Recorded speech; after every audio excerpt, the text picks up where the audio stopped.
I'm the news that nobody expected. I was never a part of your plan. I'm the reason why life as you know it feels like slipping through your trembling hands. And the doctors say I'm just an option, a mistake you can make disappear. I may not have a voice, but I'm more than a choice. I'm as real as the heartbeat you hear. So don't close the book on me yet. I've still got a long way to go.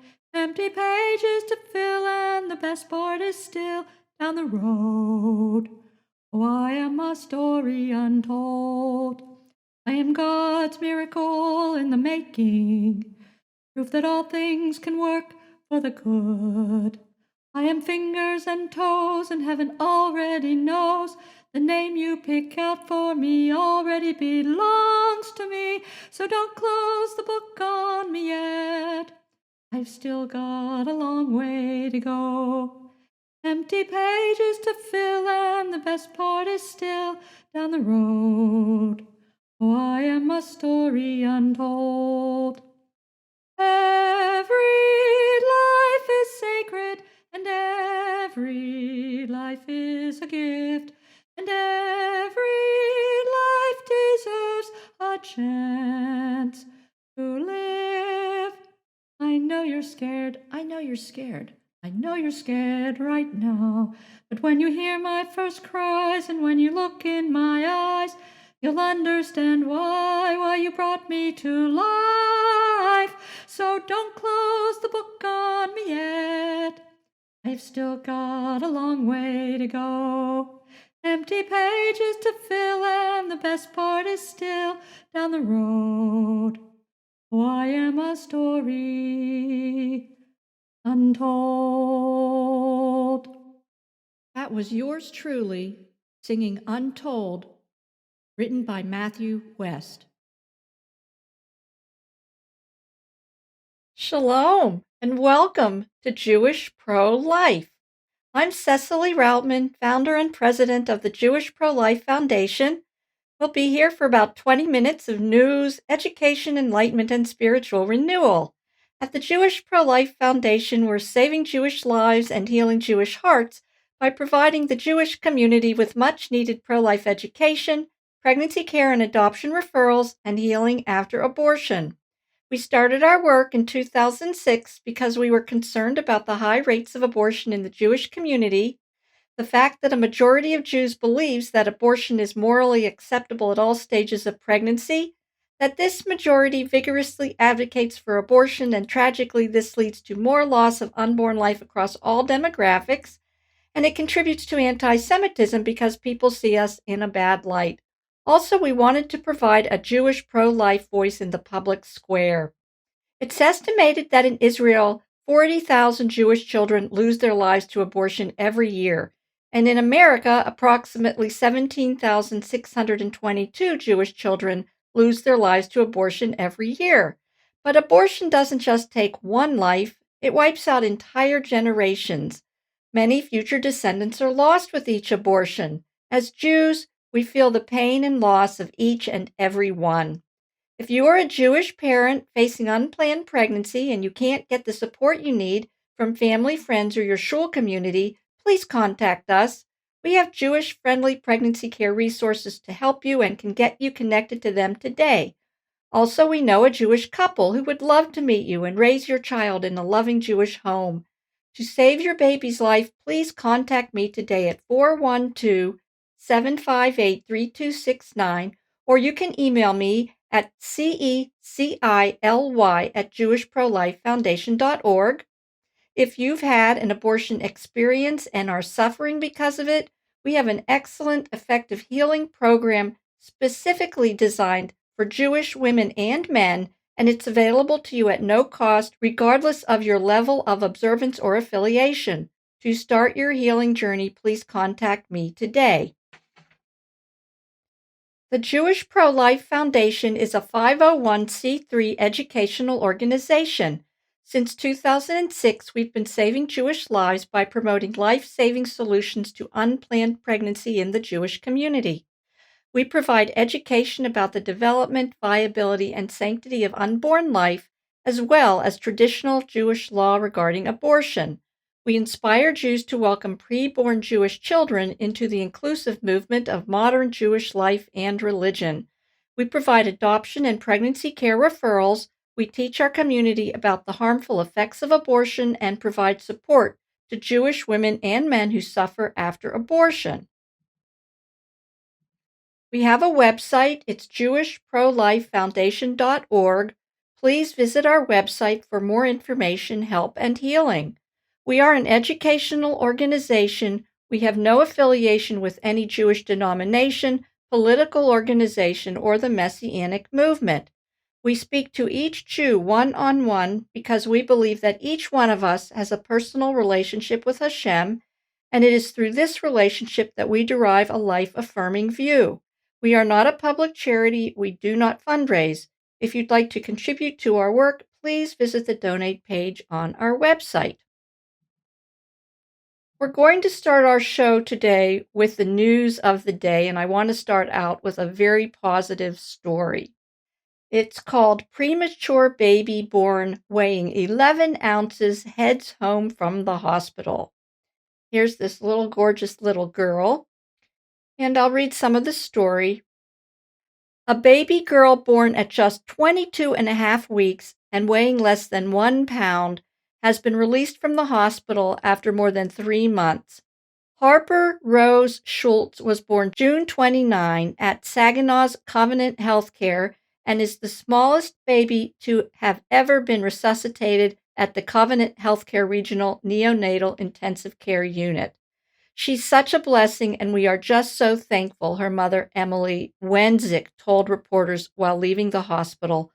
Harper's father, Patrick Schultz, added, "It's nothing short of a miracle." Schultz explained in a video on the hospital's YouTube channel that he and Wenzik went to the hospital because she was having abdominal pain.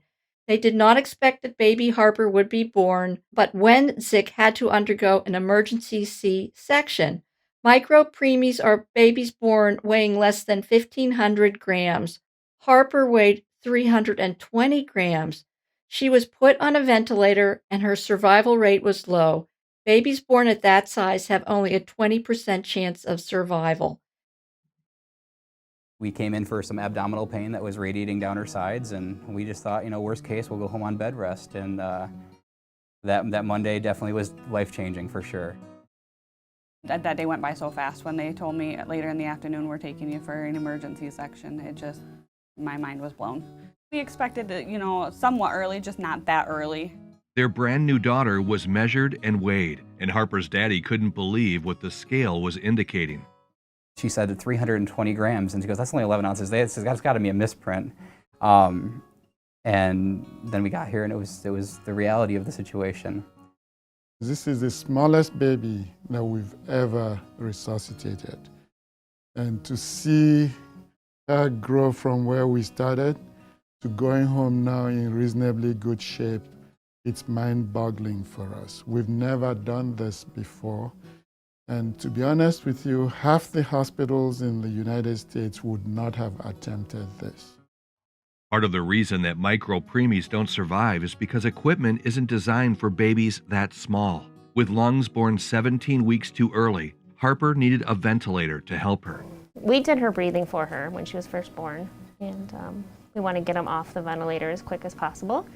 And that challenge was she needed to grow in order to fit into our equipment. Our equipment is made for preemies, but she was really small.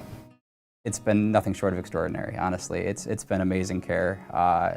Everybody involvement. The fact that they could take something that small and be life-sustaining is nothing short of a miracle, to be honest with you.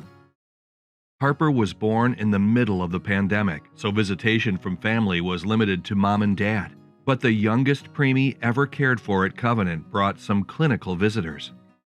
Everyone said she's so small. Everyone would come and look at her and say, "Oh, she's so cute." And she was a beautiful little micro preemie. Every day in the intensive care unit was progress, but there never were any guarantees. We had spoken with the doctor pretty early on, and we kind of talked about prognosis and outlook, and he kind of explained to us to kind of treat every day as a gift, and that's what it should be treated as. 4 months after entering the NICU, Harper has finally reached the age when most babies are born. Tomorrow is her big due date, so we were blessed with 116 days with her, earlier than what she was supposed to be here. So yeah, tomorrow is a big milestone. The whole world has changed since Harper was born. Patrick and Emily both lost grandmothers in May, naming Harper Rose in their honor. And with a pandemic and so many struggles associated with it, this little girl has brought joy when so many people needed it. With all the negative things to come out of 2020, I mean, she is the one positive takeaway that everybody can really have, honestly. And I think that's why even family members, friends, even people up here, I think everybody kind of looks to her for hope, if you will. I mean, honestly, she is the one positive takeaway that you can take out of this whole year of just so much negative, you know? Just as positive is the knowledge that Harper has brought a whole new level of possibilities for micro-preemies who are yet to be born. Your donations to Covenant Kids can make these miracles possible. Find out more at covenantkidsmi.com.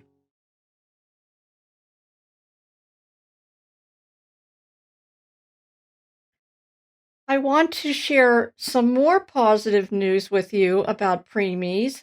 There's another story. Let's look at this one. Micro-preemie triplets born at 22 and 23 weeks survive after doctors did everything possible to save them. This was in August of 2020. Aren't they adorable?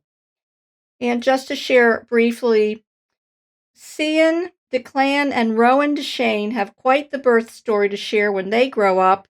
The triplets, which included identical twins, Cian and DeClan, and their sister Rowan, were born extremely premature with a small chance of survival. They were also born in 2 different years. When my water broke, I burst into tears because I didn't think they could survive being born so early, their mother Kaylee explained. All of the decisions our care team made saved all of my babies.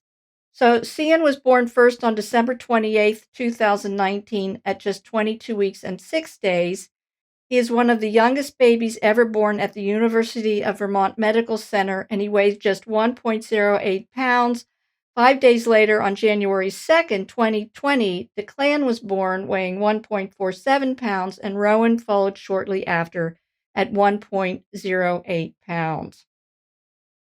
According to UVM's website, it was only in the last year or so that the hospital even began attempting to resuscitate and treat babies born at 23 weeks or less. But as more premature babies prove they are capable of surviving, even when born at 21 weeks, more hospitals and doctors are stepping up to help them.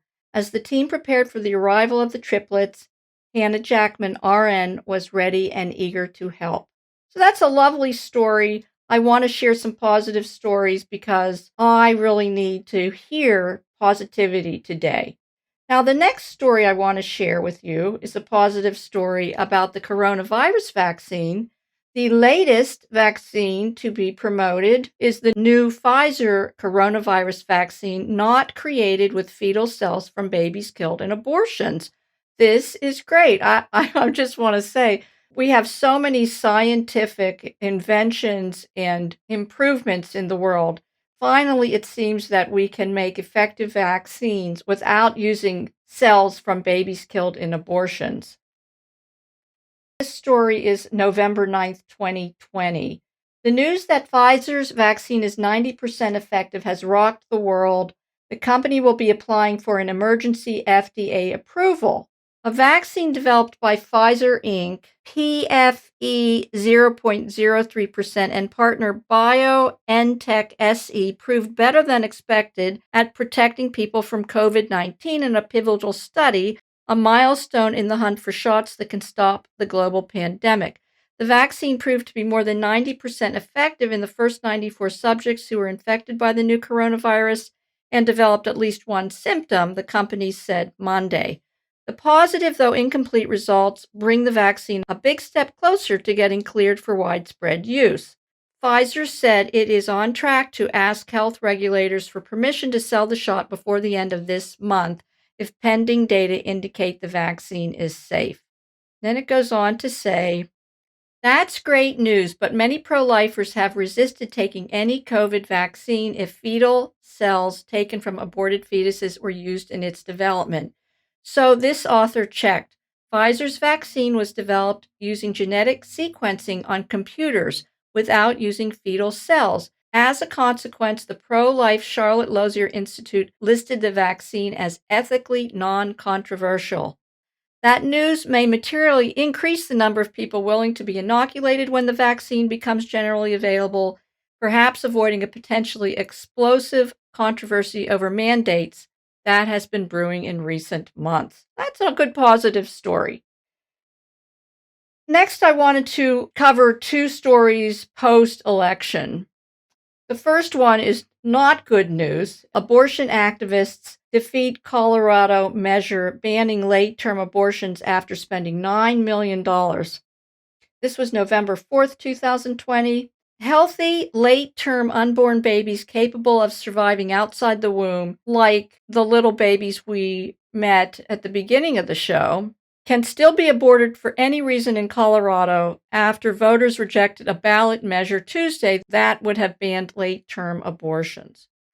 WTMA 1250 News Talk reports Proposition 115 failed to pass in a 41% to 59% vote, with 85% of votes reported. Colorado is one of the few states, actually there's 8 states, with no limits on abortions, and abortionists there openly advertise abortions in the 3rd trimester. The ballot measure would have protected viable, pain-capable unborn babies by banning late-term abortions after 22 weeks of pregnancy. It would have allowed exceptions if the mother's life is at risk. The Hill reports pro-abortion groups vastly outraced pro-life organizations in their efforts to defeat the measure, spending $9 million compared to a little more than $500,000. Unlike with the grassroots pro-life groups, much of the pro-abortion groups' money came from donors outside the state. Colorado is very liberal politically, and pro-life advocates have had a difficult time passing pro-life laws there, even fetal homicide laws to punish criminals who kill unborn babies in situations unrelated to abortion have been rejected repeatedly by the state legislature. So this is not good news. To end on a very positive note, Louisiana voters pass amendment saying there's no right to abortion. Fantastic. Louisiana voters passed an amendment to the state constitution Tuesday evening, establishing that there is no constitutional right to an abortion. The New York reported Tuesday that 65% of Louisiana voters supported Amendment 1, Love Life Amendment, an amendment stating that nothing in Louisiana's state constitution protects the right to abortion or abortion funding. Louisiana also has a trigger law automatically banning all abortions if Roe v. Wade is overturned, according to NBC News. We are protecting our state's taxpayer dollars and reaffirming Louisiana's pro-life stance. We also believe that our people should have a say in this, said the sponsor of the measure, Democratic State Senator Katrina Jackson. We've been working hard to get the word out about what this amendment does and what it doesn't do, added Louisiana Right to Life Associate Director Angie Thomas. This amendment will make sure that Louisiana's current pro-life laws are protected and can't be undermined by a couple of judges. So this is very good news. I thoroughly believe that abortion should be prohibited in the United States of America, where we are guaranteed the right to life, and we have a 14th Amendment that protects everyone's right to life and due process, no matter their age or status. And so now we have one state that has passed an amendment to their constitution that reflects this basic right. For our educational study today, we'll go to our PowerPoint, Judaism, the Original Pro-Life Religion. May there be abundant peace from heaven and good life upon us and upon all Israel. Amen. The first slide I want to show is about viability, because this is what we're looking at today. Viability is now at 22 weeks gestation. And I quote Numbers 3:15 from the Old Testament. Count the children of Levi according to their father's house, according to their families. Count all males from the age of 1 month and upward. Now, this is one of those biblical references that abortion advocates use to dehumanize the unborn child and somehow or another end up concluding that Judaism allows abortion. The census methodology counted only male babies 1 month of age and older because that milestone was considered the age of viability at that time. It is not a statement of non-personhood for unborn children, children under the age of 1 month, or for females. It is merely a pragmatic method of counting. This text should not be used as a Torah-based argument for killing unborn children or killing children under 1 month of age, just as it cannot be used as justification for killing females at any age. Viability is now an astonishing 22 weeks. With neonatal care, babies live outside the womb. Many thrive and go on to live normal, healthy lives. One such miracle of life is shown below. So here we see another preemie. This little girl was born at 21 weeks, 4 days. At 3 weeks old in 2014, she is pictured here with her mom and her dad's wedding rings on her arm. As of November 2017, she was a healthy 3-year-old child. Isn't that sweet? I love these stories. The next slide that I want to show is Rabbi Novak, who is on our board of directors. He is our vice president. And Rabbi Novak wrote The Sanctity of Human Life. And in his book, he addresses this viability issue and how it relates to Jewish law. What does Rabbi Novak say? Thus, the discovery of DNA and when it first emerges in a human being should change our thinking about the beginning of human life in the same way that the discovery that babies born in the 8th month of pregnancy are viable changed our thinking about early infant life, even though in the days of the Talmud, people believed that they were not viable. Jews are bound by halachic norms with regard to questions of human life and death. However, they are not bound to some of their applications that are based on what we now know to have been inaccurate, outdated science. The science of the Talmud has been superseded by more current science, which itself might be superseded in the future. So at the time Rabbi Novak wrote this book, viability was at 8 months. And now we're seeing that it's 22 weeks and even younger. And the point is, of course, that the life-affirming principle of Judaism does not change. It is the science-based opinion that must change to reflect current science. And to finish this study for today, I do want to show 2 pictures of unborn babies. This is a picture of a 10-week baby in the womb. Now, at 10 weeks, you can see how fully formed this baby is. And this is the age at most abortions are done. The first trimester, this is earlier than the first trimester, 2 to 3 weeks earlier than the full first trimester. These babies are poisoned and starved through chemical abortion and also dismembered through suction abortion. And the abortion industry propaganda insists on calling these babies products of conception or contents of the uterus or blobs of tissue. But as you can see, they are fully human beings at an early stage of development. And I do believe that once this information is presented to the Supreme Court, at some point, these abortion laws will have to fall in favor of protections of life and liberty under the 14th Amendment.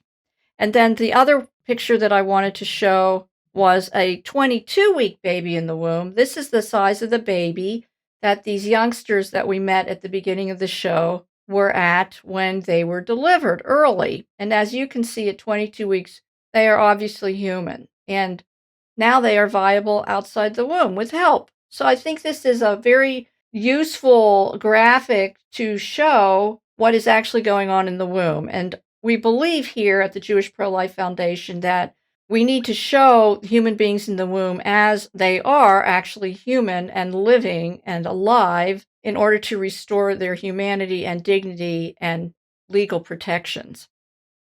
Yes, so I've enjoyed sharing this information with you today. It's a critical time now in our country. The limbo that we have in the election results is creating confusion about the direction that our country will be going in terms of human rights in this country for unborn children. And we do pray to Hashem that he favors the lives of our children so that advocates for human dignity and life can restore our country to a culture of life. And we also pray that our information gets out to the majority of Jews who still believe, that abortion should be unlimited and who erroneously believe that Judaism is a religion that does not prohibit abortion.